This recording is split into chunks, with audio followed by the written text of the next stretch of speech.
This is Top Story with Evans Mensah.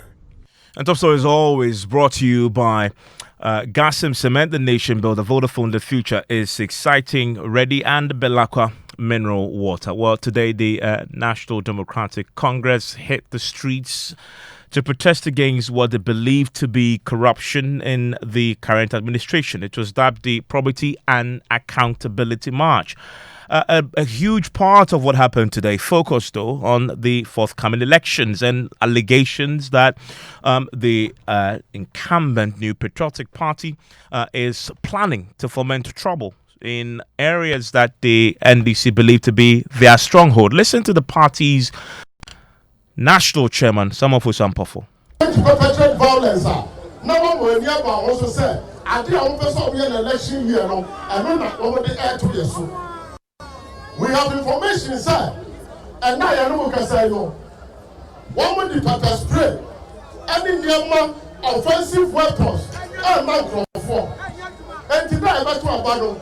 So COVID-19 can't say you're very careful because they want to use COVID-19.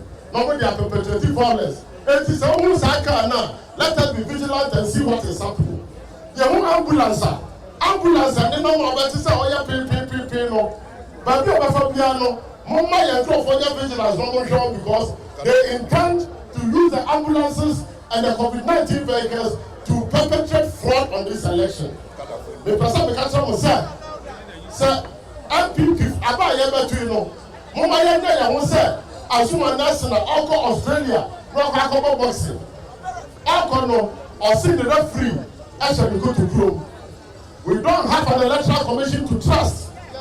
We don't have security agencies to trust. Who party agents, the heat of corruption, who for Libya, they are Pakistan, 20 Ghana cities, and 200, and 100 Ghana cities, and then there's shop boxes near the Yamagun, near the Zika at Waso. Don't let us sell our conscience. And that is the national chairman of the NDC making a list of allegations, of course, ahead of the polls to the next few days, next Monday, a week today, to be very specific. My colleague, Manuel Kranting, followed this very closely, joins me in the studio. His point fundamentally was? Exactly the point that he was making. He says that, the NDC and its, as it were, party agent and so on, who will be following the elections come election day, must be vigilant. He makes a specific reference to what he alleges as the governing NPP doling out pepper sprays and other offensive weapons to some of their sympathizers. And he says that the NPP is devising creative, if you like, smart ways of possibly deceiving, as it were, the NDC. And so that's the point that he makes, that the NDC, its party agents, must be really vigilant come election day so that they are not outsmarted by the NPP. Also, today, this was billed as a Probity and Accountability March.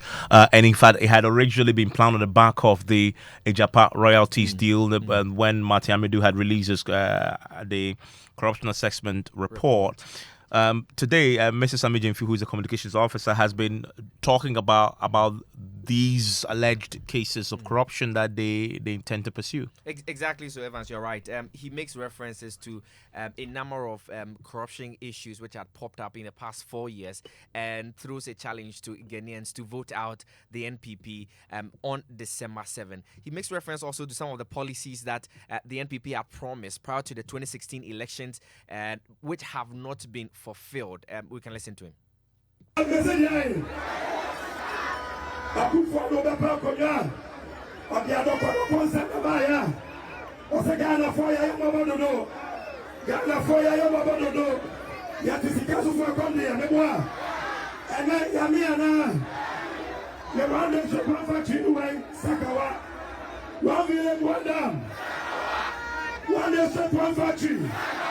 $1 million per constituency.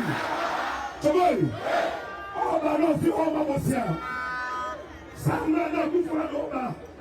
December 2016. Nakaya Bina, 120 billion. And then, open now, so over or the Ghana car, only the Ghana can do 273 billion.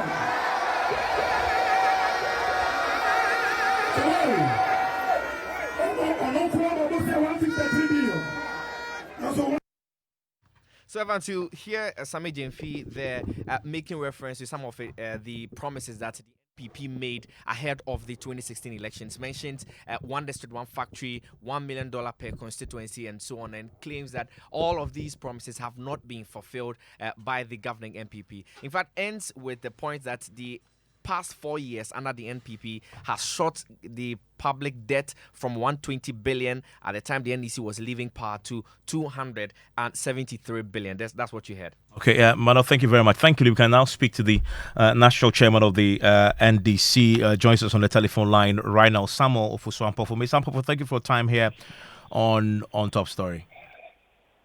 Thank you. Welcome. If you could spell out for us what the objective of today's march precisely was. Well, first of all, let me say good evening to your cherished listeners and say that we announced when we lost our founder that his demise will be celebrated in various forms and shifts to reflect the what he really stood for in his leadership of this country. The values that he cherished, the principles that were dear to him, probity, accountability, social justice, the concept of power to the people, and making sure that the citizens participate in the governance process. That led to the decentralization process, the unit committee, the regional assembly level. And so you have a situation where the ordinary people are now have a say in what happens in their lives.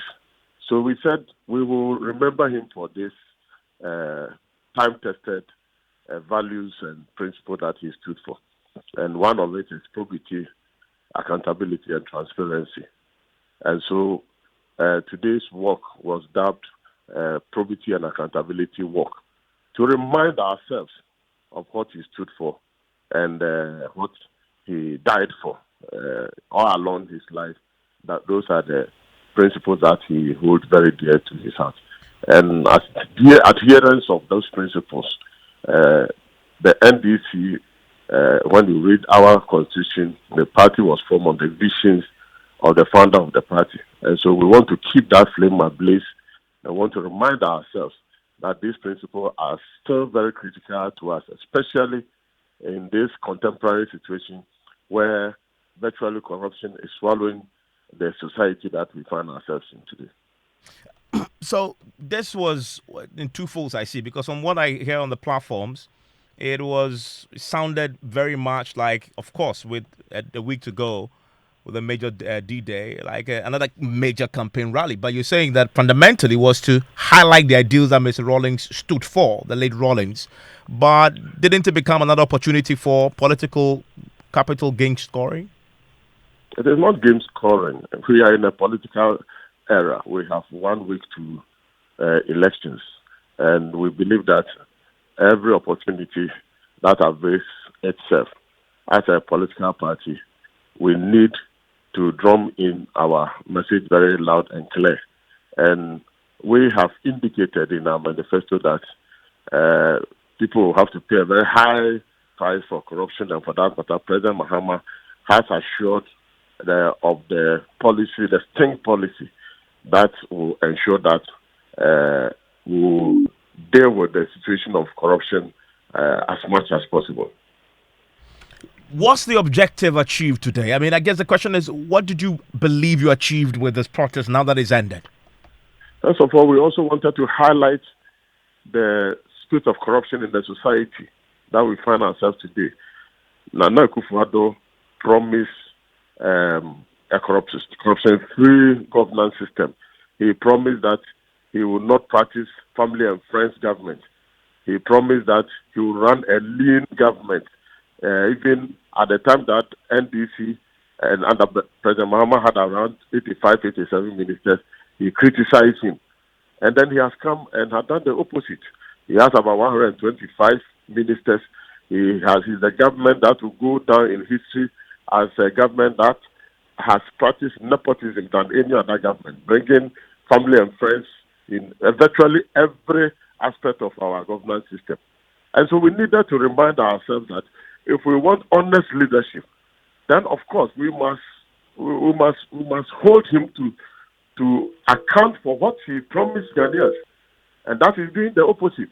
And the man is coming against his promises, and so we needed to expose him for what he is and tell Ghana that Ghanaians that Akufo-Addo cannot be trusted, because all the things that he said, he's doing the opposite. He said he was not going to borrow, and that there is money in Ghana.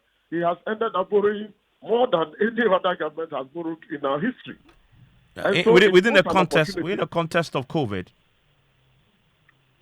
Well, even before COVID came in, check the figures. Before COVID came in, the borrowing was more than what he criticized us for. And the question that we ask is, what do we have to show for the borrowing? We have gone around the country. I have joined both President Mahama and Professor Nana Jinopoku in one occasion or the other across the country campaigning. And you go to district and you ask them, one district, one factory, do you have some? They say no. We have gone to several other areas to ask them, one district, one factory, do you have some? No. You ask them the $1 million per constituency, have you enjoyed it? They say no. The one village, one dam, do you have it? No.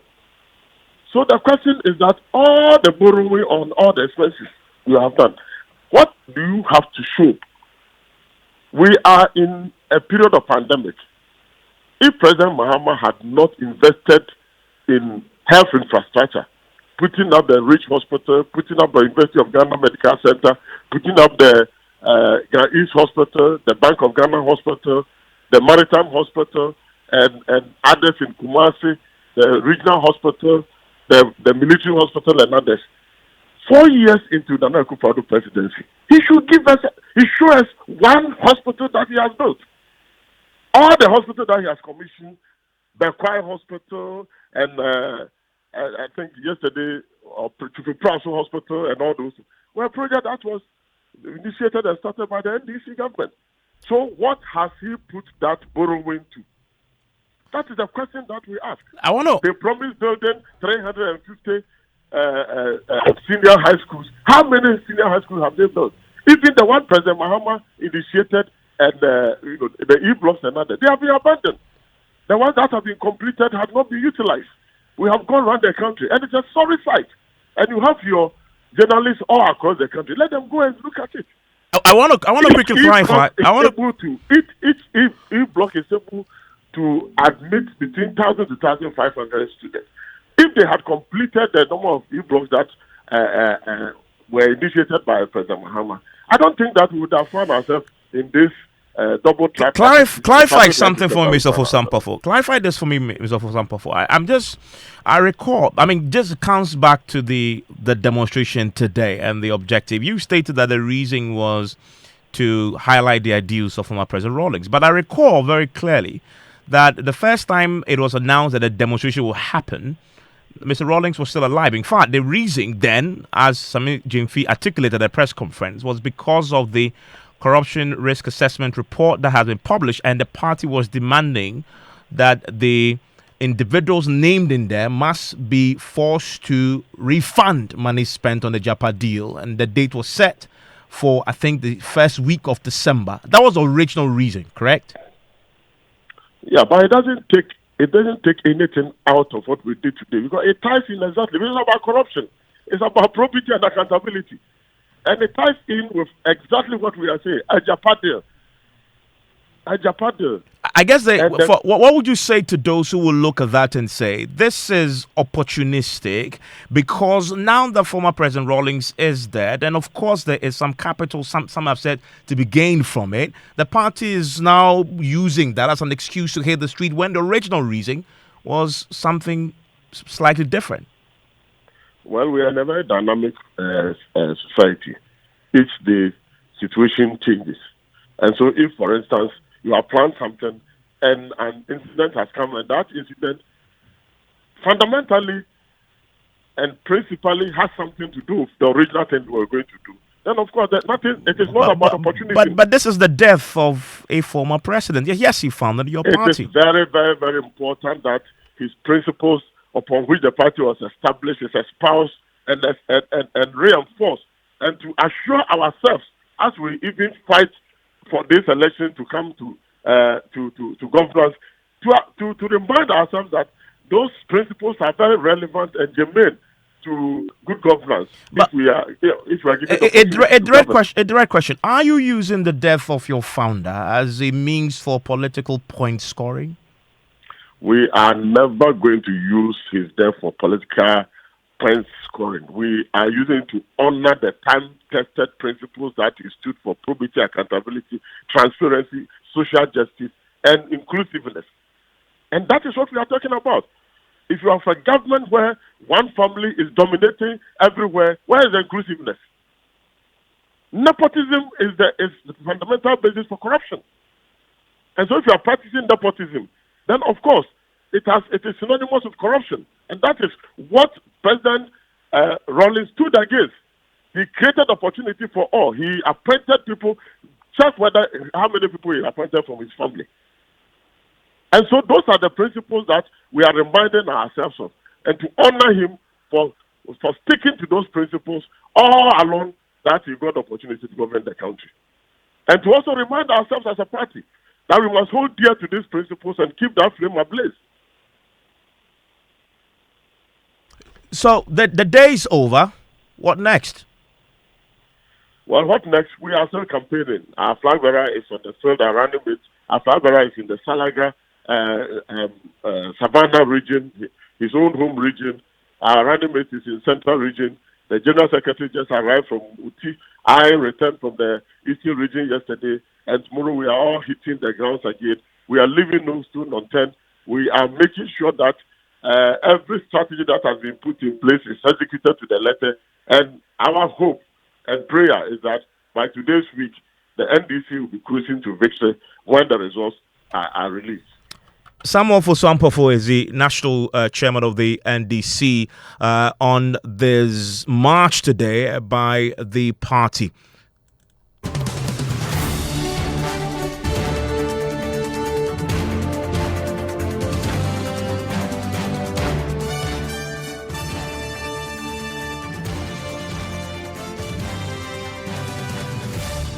Well, while the NDC were on the streets protesting, the MPP were, of course, calling a press conference to lay out their own issues of concern, also attempt to make some political capital, some of the issues that they believe will put the NDC and its flag bearer in a light that, of course, advance their cause with a week to go. This, of course, is a season, and we want to turn attention to that a bit more now. And my colleague Lateef Idris is joining me. Lateef, you were at the press conference by the MPP. They are questioning the credibility of John Dramani Mahama and the NDC on a host of the issues that part of what we've had today expressed at this particular march by the party.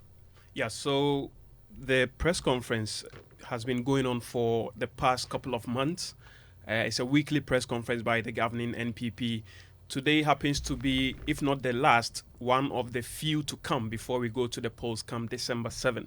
Now, today's press conference mainly focused on the credibility of the former president and flag bearer of the opposition NDC. What Dr. Mustafa Hamid, who is also Minister for Inner City and Zongo Development, seek to do at the press conference was to go back in memory lane to bring up some of the issues raised by the former president when he was president.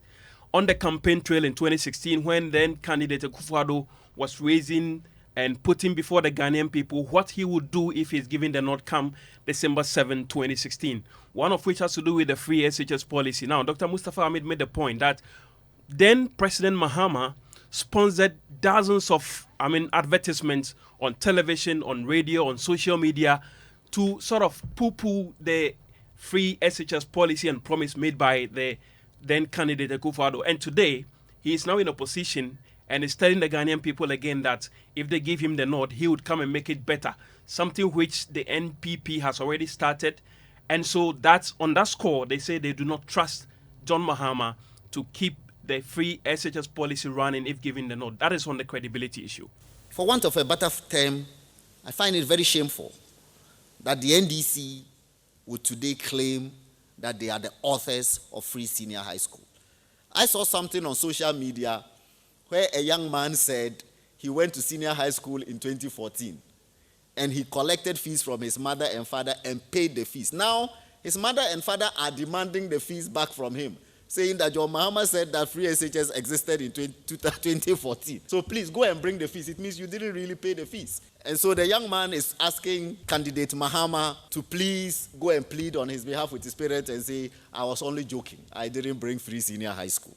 Ladies and gentlemen, the matters that we are talking about are very important matters. They border on integrity. They border on leadership that is honest and that is truthful. For us, the Muslims, there's a profound Quranic chapter, Quran chapter 103, which says, by time man is in loss, except those who believe and do good works and exhort one another to truth and exhort one another to patience. Truth is a non-negotiable requirement of leadership. You cannot have a leader who says something today and says the opposite tomorrow, and says something today and says the opposite tomorrow. Flip-flop, wishy-washy, untruthful leader. If you have that kind of leader, you will have the mess that occurred in Ghana between 2009 and 2017. We remember candidate Mahama saying that over his dead body will he restore teachers and nurses allowance, that he would rather lose the election than restore these allowances. Today, he says he will restore those allowances. We saw him say we should not implement free senior high school, quote, on the whimsical promise of a desperate politician, unquote. And today, he says he will implement free senior high school. We saw him say he would do a $10 billion Hope City. That fell flat. Today, he says he will do a $10 billion big push. What's the obsession with $10 billion? So that's Mustafa Hamid there, this press conference. They also claim that they are going to win this year's election with a difference of 10%. Is it based on any scientific polling, or this was just conjecture? So according to Mustafa Hamid, the party has also conducted its own research and they've analyzed what has been going on the ground and the indication they are getting. To add to it, he also went back to call on the polls by the University of Ghana and then the other polls that have come up, in the run-up to these elections. And he says that one gives them more confidence based on those polls, and what they have done goes to show that come December 7, they are winning by 10 percentage gap. I am sure you have seen many of the opinion polls that have been put out by all these organizations, Economics Intelligence Unit, Political Science Department of UG, Benefsin, all of these polls that are in the system. Apart from those polls, every serious political party does its own research periodically. And all the research that we have done this far shows that we are winning the election by at least 10 percentage points. That's all. So we will win, and we shall win, inshallah. That one, our research tells us. So we are confident. And we are confident about it, as I said, on the back of all the good things that we have done for this country in 4 years, the volume of work, the people who have been lifted out of desperation and destitution, and all the young people who have been given a ray of hope for their future based on the youth programs that Akufo-Addo has rolled out. Well, that is Mustafa Hamid there. Of course, the real poll is not far away. A week today. Of course, by this time, polling would have ended. And then definitely we'll be counting. And not too soon after that, we'll get to learn what the real poll says about who may win or may not win the December 7 polls. The news night starts shortly. We'll be telling you what the Electoral Commission has been saying ahead of the special voting tomorrow.